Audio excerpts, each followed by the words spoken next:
Welcome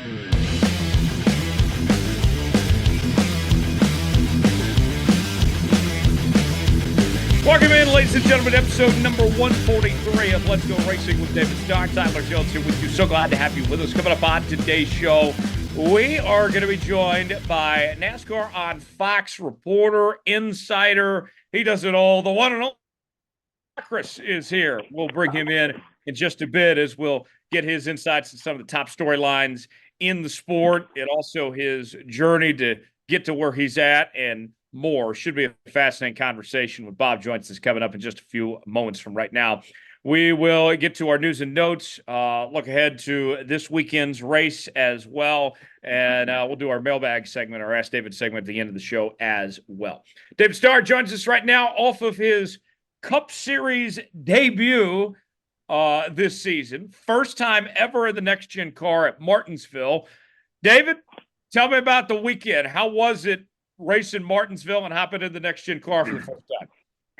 Man, I heard so much about this new next-gen car for years, and when the opportunity was presented to myself, I wanted to see what it was like, and the shift at Martinsville was incredible. Been racing there for 25 years, and I've never shifted like I shifted Sunday afternoon, but just, wanted to have the opportunity to drive a car that way. So many people over the years have asked me about it, and now I can kind of have it educated, can talk to them, educate, after driving the car.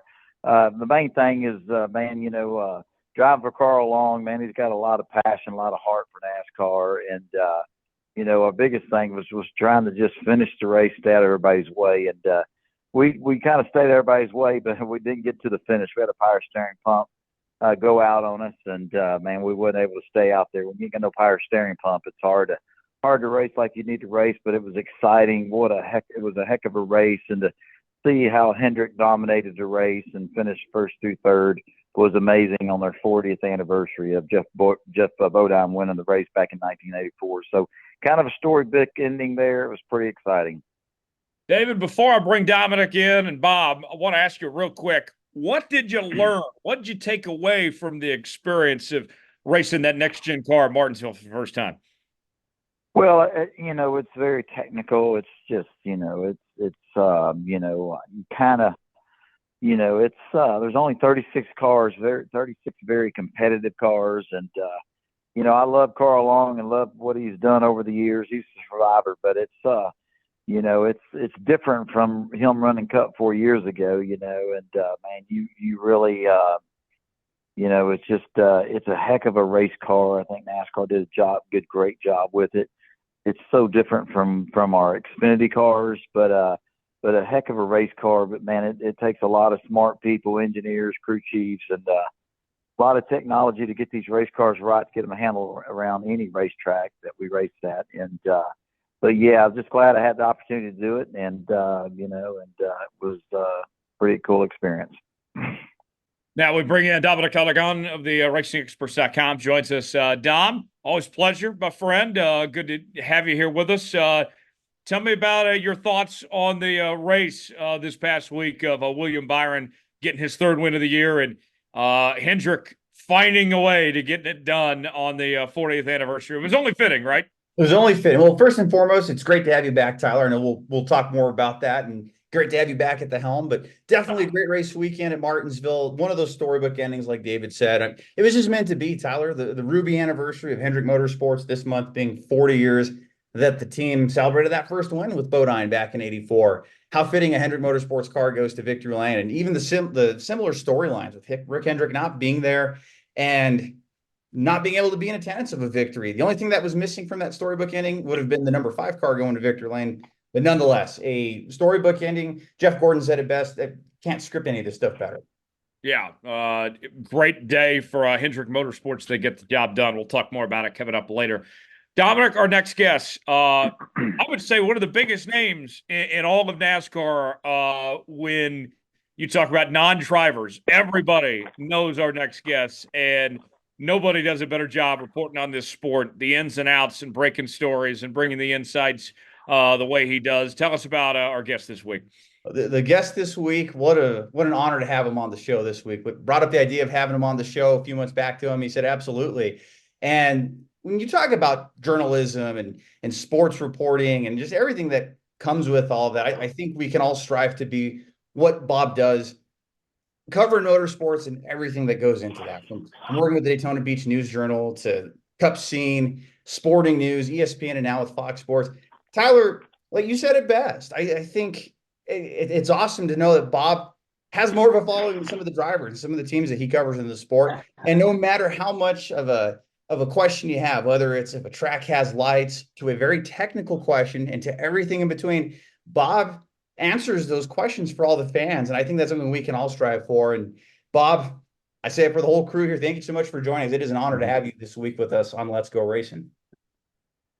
Well, thanks for having me. I appreciate you inviting me on. Sorry it took a little bit of a while to get there, but we finally found a night that worked good for me when you were taping, and glad to be on and answer more questions, because that's kind of what I do. You're pretty good at what you do on that, but like David would say, take us back to the beginning. We know you went to school at Indiana, and just takes that journey from where you're at now to where it all started. That passion for journalism, motorsports writing. Give us the nuts and bolts of how that all came to be. Yeah, so I mean, I'll try to keep it brief, but I started. I worked for my high school newspaper, and I went to college at Indiana University, and there we had a morning paper 5 days a week. It was actually the only morning paper in the city, because the Bloomington city paper at the time was afternoon. So people always got the school paper. Had circulation about 10,000, which was good for a small town in Bloomington. And that's where I kind of learned journalism. And one of the first stories I wrote was about a crop walk for hunger, which those were pretty popular at the time to raise money. And I wrote a little preview of the event and went to the event, and a couple of people had the story clipped out of the newspaper, and they wanted to sign up to walk and raise money. And from that point on, I realized there's the power of the press, right? There's ways that you can influence, and that the press has influence on how people spend their discretionary time and their discretionary income. And I've never forgotten that.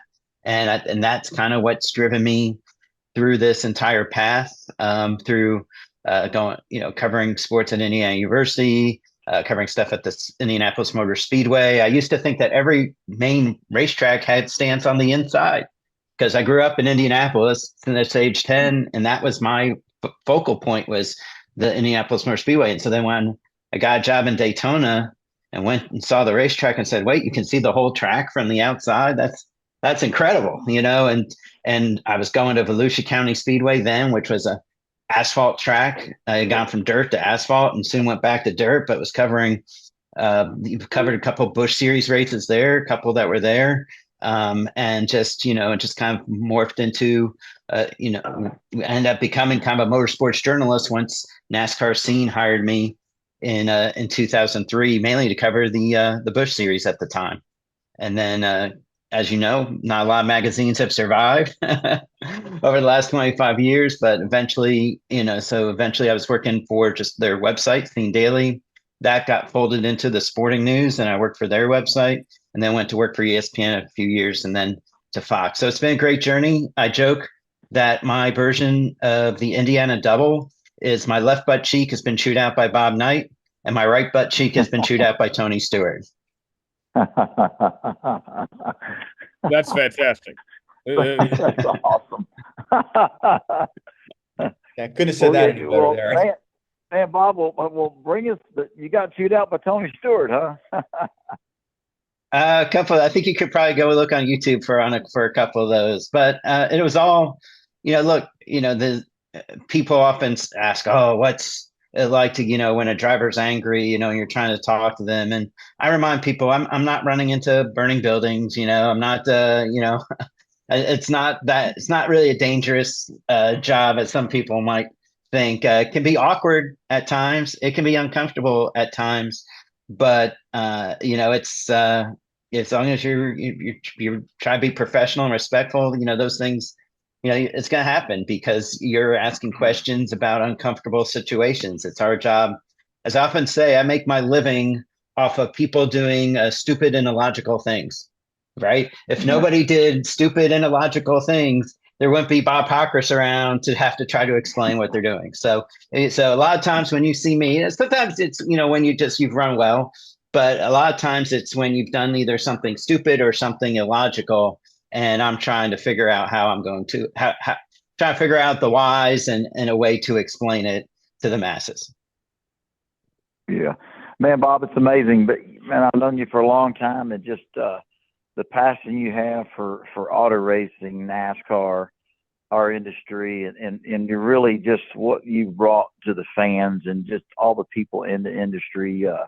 The knowledge that you have, the way you cover the stories, and how you get the information, the facts, and the knowledge of the racetracks and how a race works, and the strategy of all of it, the technical side of racing. Man, it's amazing. You've come a long way in really a short period of time, and you're the expert teach you are now about the race car and about racing. It's amazing. It's something to be proud of, and to have all the jobs you've had and all the people you work for, and it's amazing where you're at today. But man, all I can say is thank God for Bob thank God for Bob, because man, you bring the facts, you bring the stories, and very interesting stories. Like you said, sometimes people in the industry, they do dumb things, and you're kind of wondering how this happened or why did this happen, and all you got to do is just look for you to you cover it, and man, it sums it all up. You know what I mean? So you just done a heck of a job over the years, and pretty awesome to see what you're doing these days. Well, I appreciate that. And, and I said earlier, there's people's discretionary time and their discretionary income is limited, right? And valuable. Right. And so you want to help them. NASCAR is not an easy sport to understand. So there's a lot going on. There's a lot of different rules, things change. And so if I can help people understand the sport and make decisions on what they're going to do on a weekend, then I've done my job. And sometimes, and my bosses hate for me to say this, but I'll say it anyway, that, sometimes I may write something and somebody say, man, I'm going to go watch a basketball game instead of watching a race. But I'd like to think that also our basketball writers are probably writing something at some point where their fans are like, yeah, maybe I'll watch a race instead of a basketball game. And it kind of circles around. So, but you just try to, that's really my goal, is to help people understand. And it's a difficult sport, as I said, to understand. And look, I joke that we can't interview tires. We can't interview engines. We can't interview suspension pieces. So in other sports where we can kind of explain why, we can explain why a quarterback is able to throw the ball the way he or she does, how a running back is able to, we can show the spurt or show a pitcher and how they hold the ball, but we can't, it's really difficult to show that in NASCAR. Yeah. So we do our best there. And then, look, in some ways, NASCAR is a soap opera that masquerades as a sport, right? It's about who's getting hired and who's getting fired and who hates who and who's going to wreck who, right, and who, and so if we can shed a light on some of those things and explain to people, well, why did this driver not give this driver a break, or what, either, is it something personal? Is it strategy? What is it? That can go a long, long way for people to kind of understand what's going on the racetrack. Bob, I'm very curious, from your vantage point, we mentioned just, how long you've been around the sport and everything. What were some of your heroes growing up, whether it was within the journalism industry or maybe the NASCAR world, whatever it may be? Who did you look up to kind of chart your path to where you're at now? That's a great question. I grew up in I moved to Indianapolis when I was 10 from New Jersey. So I'm a Midwesterner mostly. And the big columnist around that time in the Midwest was Mike Rico from the Chicago Tribune. So he was kind of one that I followed a lot.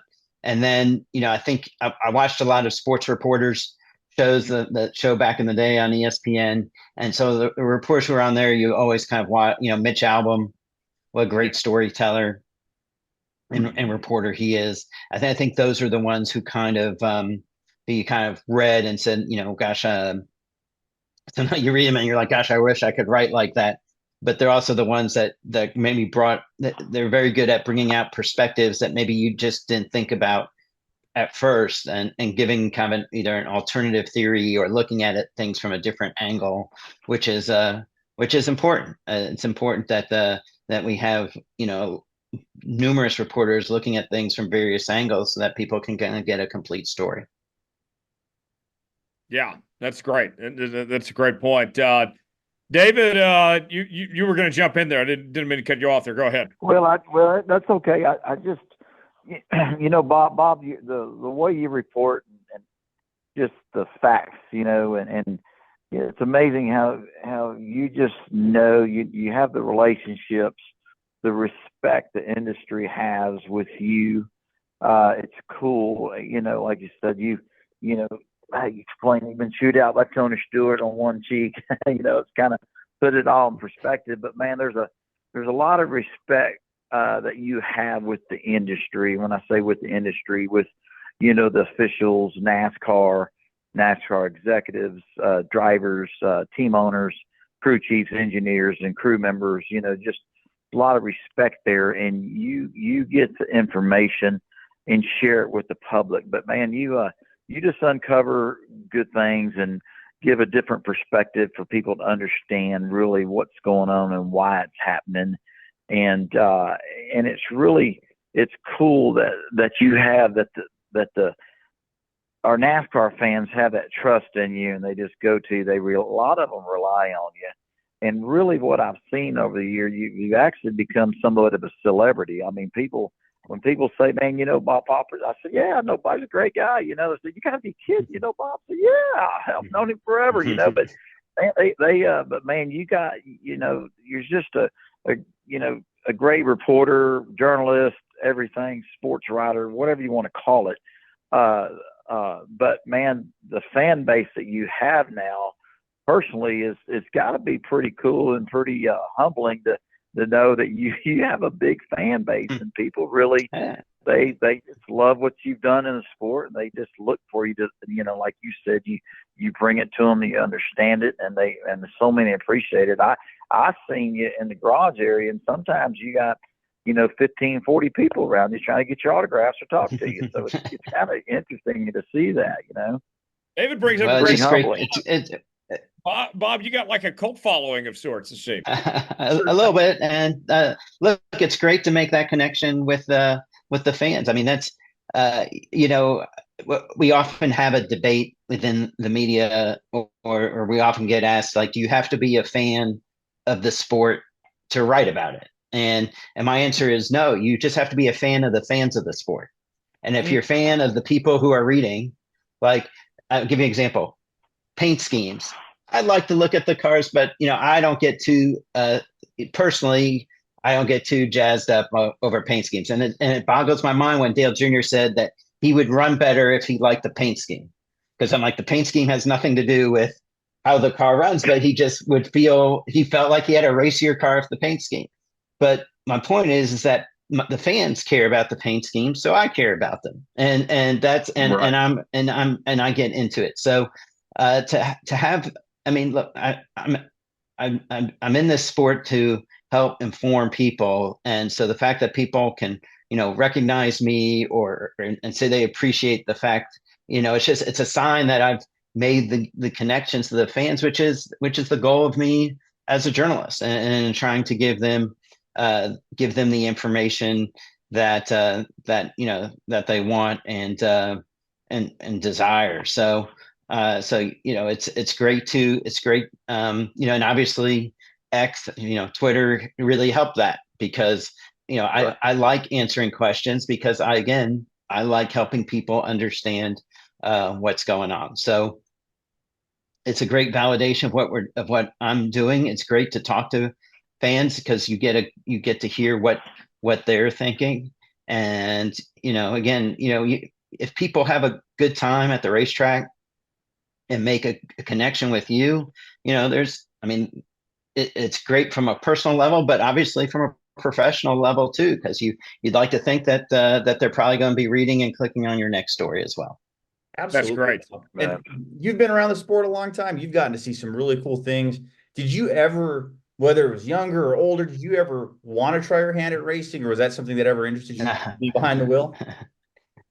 Those who can't, right? Okay, That's the truth. Yeah, it's no, I've never had any desire.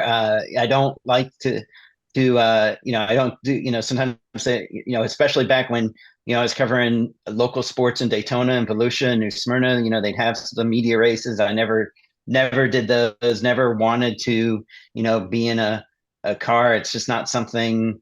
It's just not something I ever I ever really wanted to do. And even I don't, I've done a few ride arounds. I did a ride around several years ago with Kyle Busch around Martinsville, in a in like a Richard Petty driving experience car, and it was interesting. But again, I haven't done I've taken a lot of pace car rides, but I haven't really done a lot of even ride arounds. I just guess maybe I've seen too many tires blow in my lifetime watching races. But it's no, it's I approach this from just very much a journalistic focus and desire to inform people, and so I never had a desire to compete in that way. And plus, I don't think I'd be very good. My depth perception isn't the best, and just know your limitations probably. Absolutely.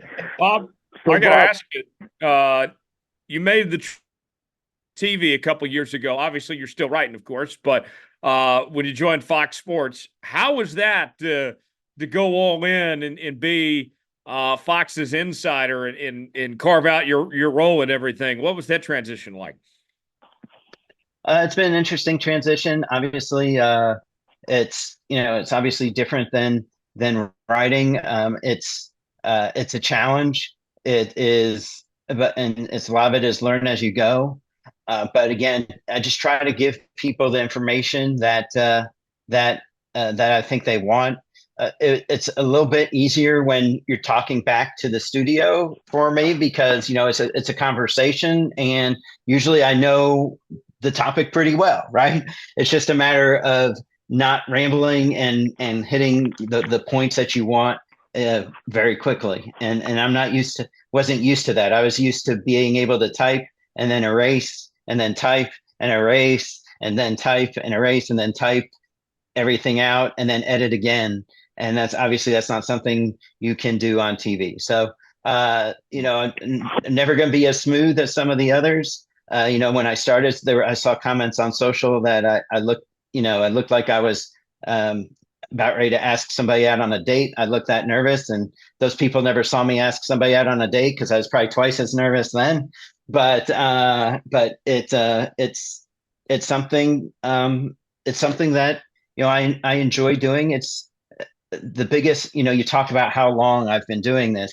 The key in my role, and the key in most careers, is transitioning to the way the landscape evolves in whatever career path you go. And as much as I love to write, I love long form, but people often get their information through video and video clips and snippets and TikTok and reels. And if I want to make a connection with fans, I have to be on those platforms. I have to deliver what I can on those platforms to help them understand the sport. It may not always be what I want to do, but you have to go.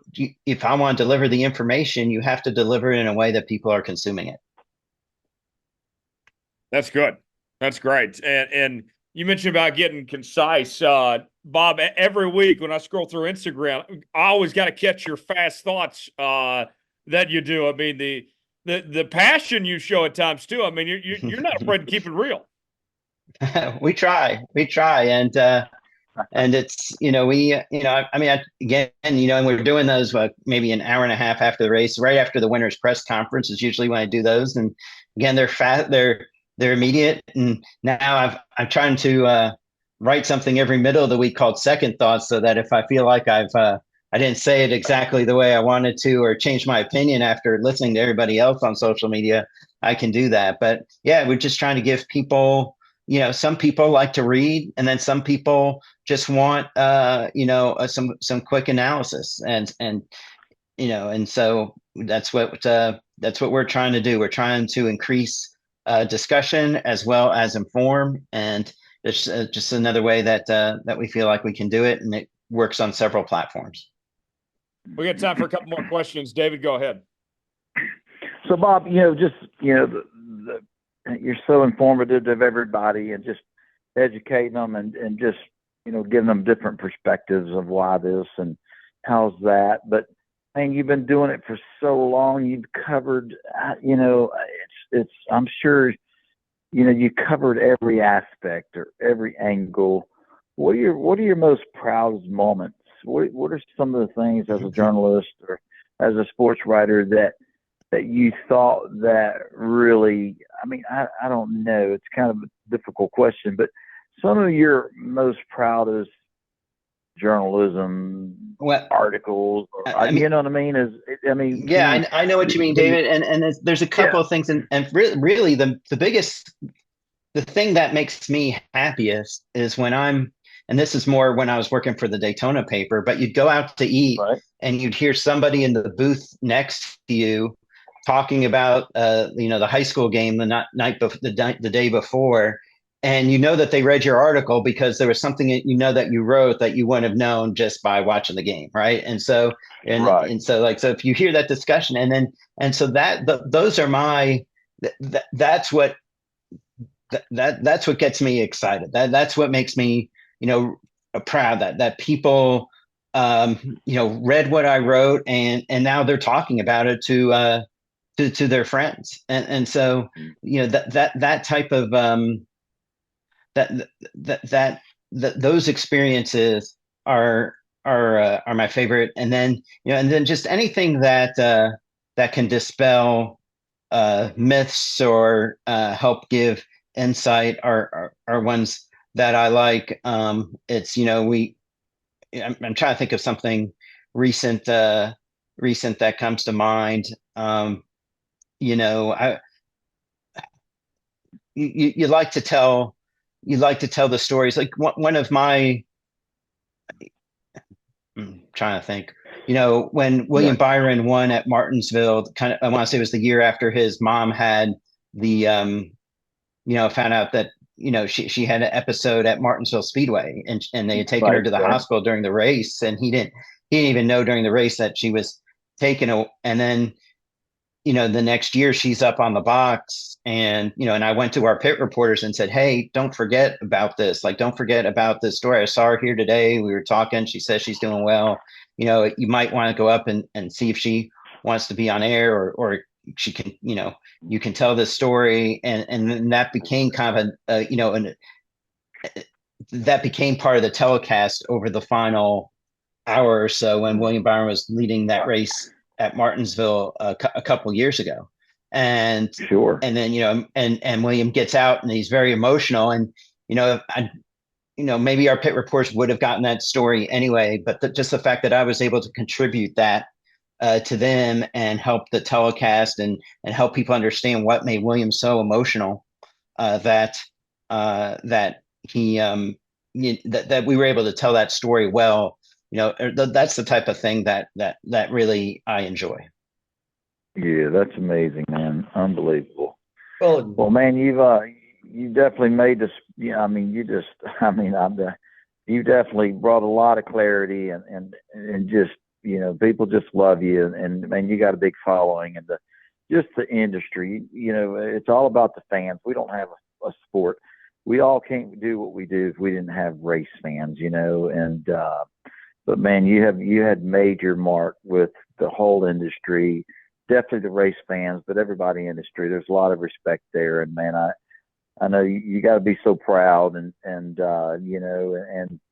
what's next for Bob? If you've done it all and all the awards you've won. I mean, what what is the next 5 years? What's the I mean, I'm sure your dreams Yeah, have been achieved and overachieved, but I guess the ultimate championship for Bob Pockrass. What is that? I mean, what is the? well, look, I mean, I because mean, you've delivered, you've done it, done it all. So but kind sure. of I share mean, that but with us. well, I mean, first off, when after 2018, when ESPN decided that they weren't going to have a full-time NASCAR reporter, and so my contract was up, and they were like, we still would, like to try to find something for you if we can, but we don't have anything for you, so we can't offer you anything yet. And I started talking around, and I was living in Charlotte, and my fiance at the time, and now my wife, was living in New York City, and my goals were to stay in journalism, spend more time in New York City, and 3, stay in racing. And there was a good while there where a lot of the gambling websites were what needed reporters because sports gambling was just legalized, and all the states were going through all their approvals, and they needed reporters, and they needed people with strong followings. And I've, quite frankly, about in January 1 of 2019, I figured my chances of going to the Daytona 500 probably about 30%. I had talked to Wow. Fox, but we really hadn't gotten that far. And I had contracts on my desk Right. for jobs that I thought were pretty good. And but then Fox came in and said, we really wanted to hire me, and so I've lasted now another 19, 20, 21, 22, 6 years, right? So Right. and so I never take for granted that that there'll always be a job for me that somebody's willing to pay me what I would like to think I should be paid in a role, and so in covering the sport. So I don't know. Certainly you'd love to be able to continue to do it until you feel like you're ready to retire, but a lot of us don't get that choice, and we'll see where it goes. My passion is journalism, and as long as somebody's going to continue to pay me to do it on the NASCAR level, and look, right now I'm going to virtually every Cup weekend, and I'm in my mid 50s. So how much longer do I keep? The travel is, I go run 3 days a week so I can go chase the drivers on the weekends, but there could be a time where that just gets a little bit too much. So I can tell you, David, that I don't know that I'll ever stop. They're gonna have to take the pen away from me or the computer away from me to have me stop doing journalism of some form, and most likely sports journalism of some form. But I don't know that any of us can ever predict, just how long we're going to be doing it. And obviously, again, there's lots of change and lots of change Sure. going, obviously, in the NASCAR broadcasts and everything. So I'm hopeful. And again, I don't. My goal, you asked earlier about what you're most proud of, and one of my sayings is Right.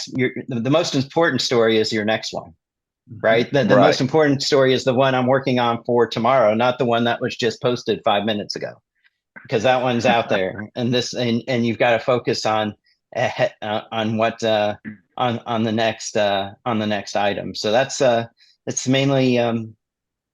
mainly what I'm focused on. And again, as long as I can keep adapting to to however people consume information, I'll try to keep doing it. All right, we got time Yeah. for one more question before we get to our news and notes. Dominic, we'll go to you. I just got to ask real quick, Bob, before we get to that. You've covered a lot of stories. You've met a lot of cool people over the years. You got to have a David Starr story. We'd love to hear it. I'm trying to think. It's I mean, all I can remember is that I probably came up to him and asked him what is a Whataburger, because I was not used to that. Him being from yeah, he had that Yeah. sponsorship, and I often wondered what that was. So I'm sure I probably asked him about that. But really, my David Starr story is that uh, there aren't many people who've been around almost as long as I have. I think David might be one of them because he's definitely somebody who keeps who keeps getting in race cars and keeps trying to I just have a great respect for somebody who's going to go out there, first race in a next gen cup car, and now he kind of knows what it's like and can talk about it and be an ambassador for the sport as well as a driver. So that's what I think of when I think of David Starr. David, how about you? What do you think of Bob? Man, Bob's he's just a great guy. You can always, man, he's the passion he has for our industry and our sport. And, man, I love that. He's going to give you the factual information about what's going on. But he's somebody that's going to protect the sport, protect the integrity of the sport. And, but always about Bob, you can always go, if you got a question about something or want to know kind of what's going on, you can go see Bob, pull him off sides. Hey man, what's happening? And he can kind of tell you kind of sort of what's going on. It's amazing that he's in the know of almost everything really going on in the sport, no matter if it's, TV contracts, racetrack ownership, charters, just you name it, no matter what subject that the industry is having or what's going on for any perspective, Bob has knowledge of it, and he has such great relationships and so much respect the sport has for him that he just in the know. It's just amazing, man. It's amazing that, I don't know many other people, but I know our sport, but I don't know the NBA and NFL and, Major League Hockey and all that other stuff. But man, he is the guy in our industry that really, he's changed it, and he's in the know. And like he said, if you just keep giving what the fans want, keep informing them, it'll go forever. But I just love what he's doing. And Bob's just always somebody, if I need to know something, I can go to him. So it's pretty cool. And he's the same guy 15 years ago as he is today, I believe. He ain't changed a bit. I appreciate that. It's funny, David, I was talking to Jeff Bodine there at Martinsville, and we were talking because it's 30 years since the first Brickyard. And I told him, Right. I think, Dom, maybe I told you this. I remember, he and his brother Brett had that big issue in that first Brickyard race. And the lead to my story on that was, to err is human, but is to forgive Bodine. And Bodine, and Jeff, he's like, well, I tell people, it's more important to have a good relationship with your brother. So, so they certainly have forgiven since then. But you'd like to have a little bit of fun and inform and also tell the story. And that was one of the stories that day. And it's fun to sometimes just kind of look back and reminisce and just kind of know that that there were these iconic moments of the sport that you were able to chronicle. All right. Great and man, stuff, Bob, I remember that like it was yesterday too. I remember all that. It was amazing. And I too was at the first Brickyard 400. It was amazing. Great stuff. We're going to continue with Bob in our news and notes segment. We'll talk about some of the top headlines in the sport. We'll get to our mailbag before the end of the show as well. Dom, where we're going to start? We'll rapid fire through some of our headlines this week. First up, the entry list for the Auto Trader Echo Park 400 at Texas Motor Speedway was released Tuesday, and including on that are 38 teams for the Cup Series. Kaz Grala back in the 15 car. Ty Dillon running his partial schedule with Colleague Racing. He's in his second start of the 2024 season. Austin Hill making his Cup Series return, his first race in a third RCR car at Texas Motor Speedway, one of a few select races. Oh, and the king of Texas Motor Speedway, 7-time NASCAR Texas Cup Series winner, Jimmy Johnson, in his second start of the year. He's going to be piloting the number 84 car for Legacy Motor Club. David, good list of drivers running this weekend. And you and I, a couple of years ago, we saw Jimmy Johnson running third in an Indy car there at Texas Motor Speedway. He knows how to get around that place. Oh yeah, I mean, man, I just think the fans and it's Jimmy, to see what Jimmy's done, ownership part of the Legacy Motorsports, and to see him get back in a next gen race car. I'm always excited to see Jimmy get back in any kind of NASCAR race car. I know that the fans are excited. I wish he could. Me personally, he's a great guy, a great friend of mine, but I wish he could race more often. You know what I mean? I just feel like, every once in a while it's just not good enough. And these cars are so different. And man, but it's Jimmy Johnson, 7-time NASCAR Cup Series champion. He's bulletproof, and you think he can get in anything and win, and he can. But man, these cars are so different. I like to see him, jump in there and run 5 or 6, 7 weeks straight. To see if we could get the Jimmy Johnson we're used to seeing winning all the time. So I'm as excited that he'll be racing in the Cup race on Sunday, and I know there's a lot of fans are. And then to see is it Austin Hill driving for Richard Childress, man, it's amazing what he's done on the Xfinity side, and excited to see him get into a good Cup car to see what he can do. And man, it's going to be a great race, and to see if Kyle Busch can kind of rebound.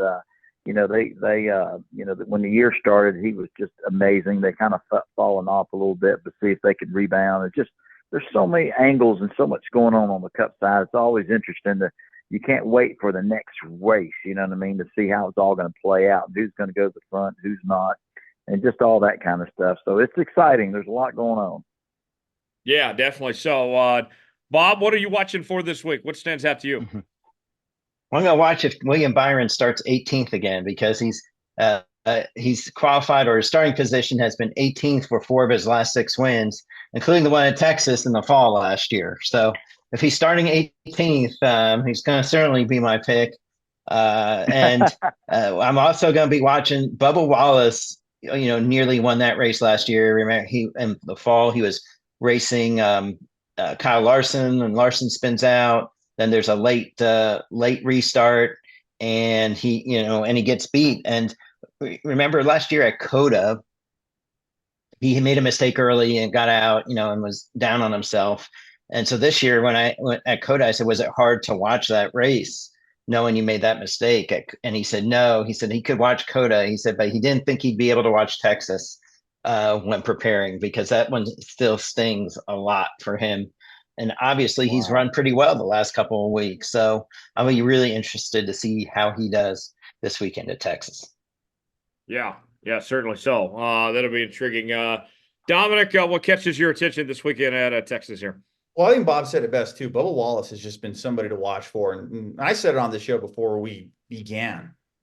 Preseason, Bubba Wallace is going to have a breakout year, multi-win season, have a career year and a best year to this point. And I think that first win could come this weekend at Texas Motor Speedway. We'll make our picks later, but I'm looking for Bubba Wallace, 23-11, Tyler Reddick. They can all put full races together. Not only the driver, but pit crews be firing off on all 8 cylinders this weekend.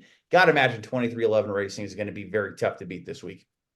Yeah, certainly so. A couple more headlines for you here. Dominic, report out this week about the Nashville Fair negotiations continuing there with the mayor. Certainly would be great if they could find a way to get a NASCAR Cup race back on track there. Absolutely. Last time they raced there was in 1984. And Tyler, do you know who won that last race?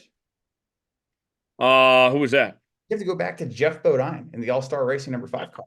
The last winner at Nashville. So it's coming up now 40 years that we haven't had a race at Nashville, but you got to imagine SMI. Bob, I want to bring you in on this one, that we eventually will see a race at Nashville. It seems like it would be a matter of when, not if, but that timetable, I don't know. What can you tell us about that? Well, it's still an if. That still needs to be approved by the Metro Council. There's still some challenges. They're working with the mayor. So there was an election at the end of last year. They didn't get pushed through the Metro Council before the election. A new mayor who they've had several talks with, but they still haven't gotten to a point where the mayor has decided, okay, these are the things that I want changed in the deal that's that was going to be presented to the Metro Council. So once they get that, if they can figure out some common ground there, then it would go to the Metro Council.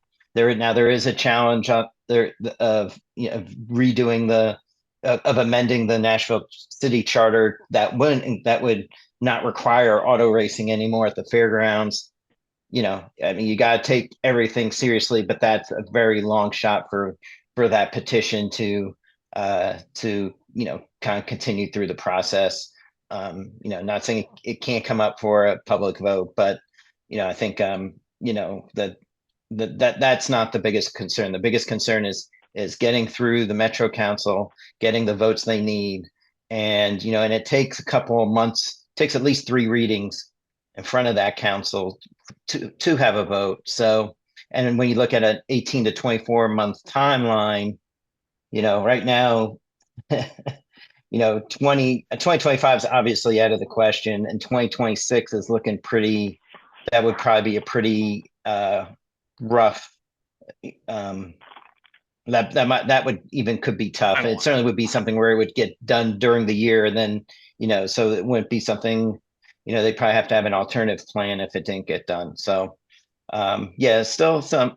Still has a shot. Obviously, Speedway Motorsport's been putting years of effort into it. They're going to go, I guess, to the bitter end to try to see what happens. But it's a challenge with the politics there for sure. David, how would you like to see a NASCAR back at Nashville Fairgrounds? Well, I mean, it's one of my favorite places. Lots of history there, obviously. It's just hearing Bob talk about it, speak about all the politics side of it. They have built another speedway there, in the Nashville area, but old school guy being myself, used to race lots of truck races there at Nashville, the fairgrounds. I just think it'd be really cool for the city, for the sport. But man, and just hearing Bob talk again about all the politics, man, lots of challenges. Are we ever really going to see it? And whether we do or we don't, I just hope that they can keep the fairgrounds operating. There's some great short track Saturday night racing that happens there. And I just hope the track can be saved, because there is a lot of history there, and there's a lot of racers in that area that race there. And I just hope that the track can be saved. Whether there's ever going to be another Cup race there or not, remains to be seen. But I just hope racing continues for many, many years there. And if for some reason, everything lines up perfect and there's a Cup race, I think it would be awesome. You know what I mean? But it's kind of interesting that I don't know the politics of our industry. The Nashville Super Speedway's there. It's a beautiful facility. There's Cup races there now, and and to take one away from there and move it into the city at the fairgrounds. I mean, it's just it's a lot going on there. You know what I mean? But but I love the racetrack, and I love the history, and I hope it continues to grow and flourish as a racetrack, because it should. All right, Dominic, let's go to the odds for this weekend at Texas, and then give our picks. Go ahead and run it down for us. I have a feeling who's going to be the favorite. Oh, of course. Would you expect anything less than Kyle Larson, the driver who led a bunch of laps last year and the fall 2021 winner? He's sitting at 400, plus 400, so 4-1 on the odds for opening weekend here at the Auto Trader Echo Park Automotive 400. Tyler Reddick, your fall 21 winner, sitting at 6-1.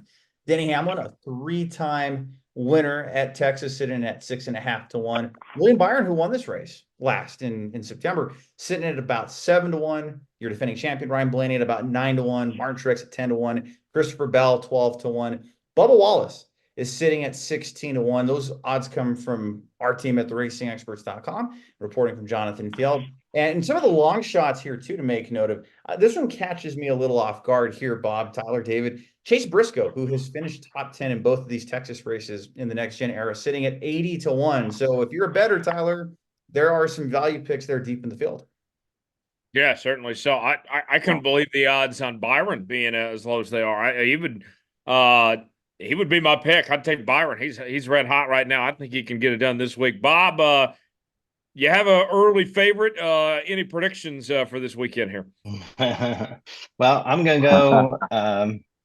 I'm gonna go. You mentioned some of the ones that you would look at, but I'm gonna look at Ross Chastain. Second here, second in this race in the fall, and and I think they're going back to the mile and a halves, which I think the track house drivers will be a little bit better than they were on the short tracks.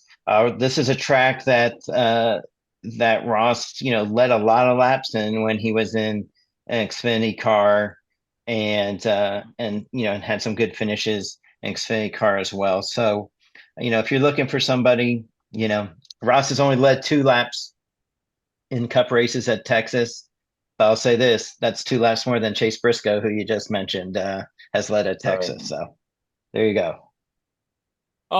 David, who catches your eye this week? Who do you think is going to be potentially winning on Sunday here? I'm gonna go with one of the Hendrick drivers. I think Chase Elliott gets it done. He's finished second this. I believe he was second Sunday, and he's so close. And I don't know if that's but I'm gonna go with him because he's just starving to get that next win, and there's a lot of pressure there, and being so close there at Martinsville. But I'll go with Chase Elliott. Okay. So far everybody's got a different pick to this point. Dominic, do you have another driver, or are you going to keep it different here with everybody? Well, I'll keep it different. And I mentioned him earlier in the show. I think there's just something about that breakout season and 23-11. If they get it all figured out there on the mile and a half, I think we see one of those cars go to victory lane on Sunday. Bubba Wallace will pick up that first win of 2024 and get redemption for what happened in Texas in September. Tyler, let's see. Oh, I already picked. I took Byron. That's right, Byron. Okay. Yes. Yeah. So there we go. Those are picks this week. We'll get to our mailbag segment coming up next, where you can ask questions to David and our guests each and every week by email, davidstarpodcast@gmail.com. Also on X @Star Podcast, and Facebook.com/Star Podcast. First questions for Bob, and this one comes from Casey. Casey wants to know, Bob, if you could cover anything outside of NASCAR, what would it be? It'd be college sports because it's a little bit of a cesspool, right? But again, the great thing about college sports, there's a couple of things. First off, you got public universities, so there's a lot of public records and a lot of things that you can actually look at, when it comes to contracts and the business of the sport, to be able to explain those things to fans, which I think is always very enlightening. You have the whole NIL right now, and how athletes, are they employees and making money now off their name, image, and likeness. So I think it's just a great time. And then the other thing is that the athletes are often so just they're very confident in themselves, but they're still developing their personalities, and they just they typically, when they're allowed to be by their coaches, very very engaging. They haven't gotten jaded yet that oh man, this is a job. They're still kind of in that starry-eyed world. From at least that's the way I remember covering them. And so that's just I loved covering college sports, and I think that's probably what I would want to do. But now, if you're just talking about one event, the World Cup, I covered that in Orlando in the 90s when I was working for the Daytona paper, and there's no other event like a soccer World Cup. Bob, I just got back from covering the Final Four last night there in Glendale, and what an experience the Final Four is. I go to Daytona almost every year. I think the Final Four, sorry guys, is probably my favorite event to go to every year now, Bob.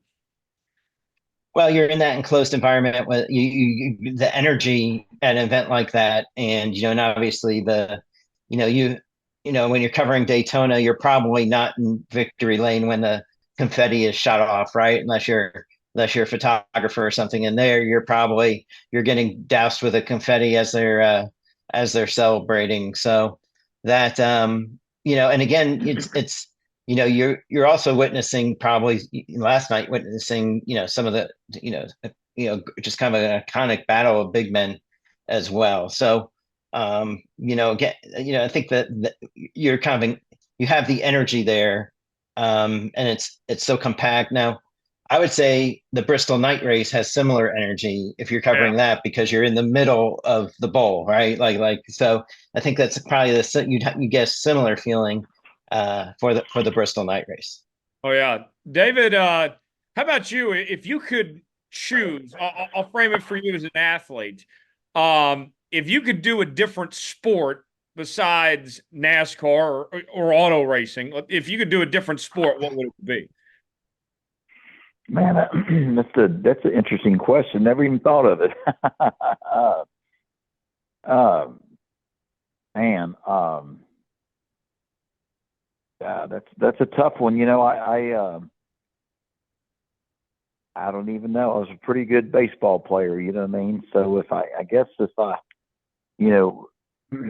from a participation, probably would have been baseball myself. So.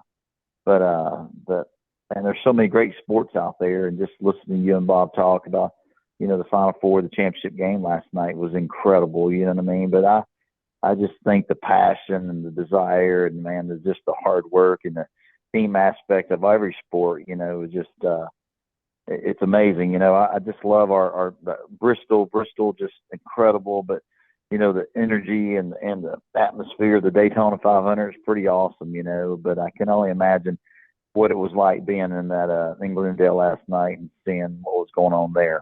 So hard for me to pick one, but for me it might be baseball. Now, Dominic, we've asked you this question before, so I'll change it up a little bit for you. What about a specific event of sorts? What's something outside of NASCAR you would like to cover, like one event? Man, one event. Well, I said I would love to cover NFL football or cover for a team, so I would imagine the Super Bowl, or like, I'm being biased here, I'm a Packers fan, so to cover like an NFC Championship game and the Packers are in it, well, that would be really, really cool. Or just to even be at an NFL game of that kind of stature. A regular season game would be great. A playoff game would be greater, and then a Super Bowl would just top all of that. So some sort of high stakes NFL. Okay, very nice, very nice. Next question in the mailbag comes from Jake. Jake wants to know, Bob, will you ever write a tell-all book someday? I don't know. It's I've never written a book, and so that is would always, so I know it'd be a challenge. But it's I've always been so focused on kind of just the journalistic, day to day, that there I certainly have some ideas, but I don't know. And I've told a lot already. I'd have to really dig deep to find some things that I just never reported on for it to be a true tell all book. So I don't know. It's probably to be probably still to be determined. But all I know right now is I'm pretty darn busy, and that would take a lot of time to do. Okay. David, we'll get a tell-all book from you at some point, but you still got you're not done with your story yet. No, not yet. And it's kind of cool. I want to brag on Dominic. And Dominic, Bob, I don't know if you know this, but Dom wrote the Jeff Bodine's book that just came out, and I thought that was pretty cool. But man, just reflecting, and I hadn't really sat back and reflected on everything, and and sometimes the tell-all is necessary for different folks, but man, I've just been blessed to be part of such a great sport as long as I have, and like I said, I'm still racing, and who knows what the future holds, but I definitely love reading people's tell-all books, because then you learn and get educated on things. You're like, wow, that really happened. You know what I mean? So don't know if I'll ever write one, but who knows yet? It's it's in the future, so maybe not. I don't know. All right. Dominic, you got one more thing? I do got one more question, and this I heard this story years ago. I'm curious if you can confirm this, Bob. And I want to say Jeff Gluck had shared this kind of when you were going between ESPN right before you got hired at Fox, that he was talking about your commitment to covering the sport and you talking about the daily grind of doing journalism kind of sparked this thought. Is it true that when you were working at Cup Scene and you guys had your days off, whether those be Mondays, Tuesdays, or whatever that days off looked like, you were going down to the courthouses and checking names and checking entities just to make sure you weren't missing stories or having things slip through the cracks? Oh, I mean, still run all the drivers' names through. Now you can do a lot of it online, at least to check. But yeah, back then you would, and there's still some places in North Carolina where you have to go to the courthouse, but you'd go and you go to the computers, not every week, but probably every other week or at least once a month. You'd go and you just see if any drivers or teams had have filed lawsuits or gotten in some some hot water that and then you decide whether you report it or not. But I love legal reporting because people, I mean, people don't always tell you the truth. And at least in legal reporting, if there's contracts or documents or something, sometimes you can get a little closer to the truth, and so that it really helps your perspective on things. So I enjoy making sure looking through files and those types of things. So yeah, very certainly true. Certainly something I did it when I worked in I worked for the Daytona paper. We would get a list we actually ran every day in the newspaper list of lawsuits filed, and I would look at it every day, just looking to see if there was anything sports related. So yeah, Wow. it's just always something I've done because again, it's part of it's journalism and it's part of knowing and having as much knowledge as you can about the things and people that you cover. That's great. That's fantastic. Bob, before we wrap up and let you go here, tell us about what you got going on. You coming out to Texas this weekend? Yeah, I should be in Texas. Looking forward to it. Looking forward to the first points race there in the spring since 2019 or so. So looking forward, and just the race in the last fall, you had drivers spinning out on their own. It's very difficult now with the reconfiguration of getting your balance right in both turns. So really looking forward to it. Continue writing for foxsports.com. I got a one-on-one I have a conversation with John Hunter Nemechek, just talking about his season and interesting answer when I said, who's of all the people you've driven for, Kyle Busch, Joe Gibbs, Richard Petty, and Jimmy Johnson, who did you feel the most pressure driving for? I mean, you talk about a guy who's driven for a lot of great drivers and icons in the sport. So yeah, good answer for that. And again, we'll be got that coming up, and then we'll also obviously be covering the goings on there in Texas. Triple header weekend, big weekend with truck race Friday night, Xfinity race Saturday afternoon, and then the Cup race Sunday afternoon. Looking forward to it. Should be a lot of fun. David, this is your home track. What's going on with you this weekend here at Texas? Man, just excited to watch a triple hitter here at Texas Motor Speedway. Excited to be racing in the Xfinity race, and man, I just so many cool things happening, and so much great racing right ahead of us. It's just always just fun to not only to race in the races, but to watch them. And the truck race is always so much excitement going on, and and then just racing the Xfinity race Saturday afternoon. I'm just can't wait, and then to see how the Cup race plays out, man, and seeing all the different stories and what's going to happen, and man, it's just exciting every week, man. I can't wait for the next race and the next race. You know what I mean? Because to see who's moving to the front, who's struggling, and all the things that are going to be playing out during the race. So just excited that the race is here, and look forward to all three series having great races. That sounds great. Dominic, you're making the trip out to our neck of the woods here. We got the the gang back together here this weekend. Hey, the Let's Go Racing crew back together in the flesh. Good to be back this upcoming weekend out at Texas Motor Speedway. See you guys in the Dallas-Fort Worth area. Always enjoy this trip, Tyler. Like Bob said, it's been a few years since this race has been in the spring, but taking that road trip from New Mexico to Fort Worth is definitely a fun journey, and being a part of the race weekend. Our crew's going to be out there. It's going to be a lot of fun, and Texas does it right, and looking forward to seeing you guys. Yeah, certainly so. I'm excited to be out there. I've been on the road 11 straight days from San Diego to LA to Phoenix. Good to be home and have a home race this weekend to cover and talk about. So this should be a lot of fun. Bob, we appreciate you being here, man. Where can people follow along and see all the stuff you're doing here? Mm-hmm.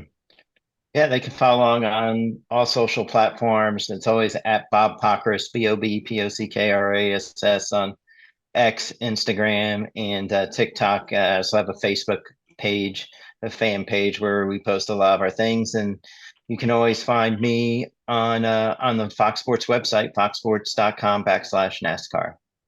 There you go. Great stuff there. He's Bob Pockrass. We will put the checkered flag out on this edition of Let's Go Racing with David Starr. Subscribe to the show. New episodes out each and every week. Apple, Spotify, Google Podcasts, YouTube, wherever you listen to podcasts. Leave us a 5-star review or don't leave us one at all. Hit the like button. We certainly would appreciate it. Follow us on X at Star Podcast, Facebook.com/Star Podcast, and you can email us, davidstarpodcast@gmail.com. For David Starr, Dominic Aragon, well, Bob Pockrass, I am Tyler Jones saying so long. It's been another edition of Let's Go Racing. We'll see you next week.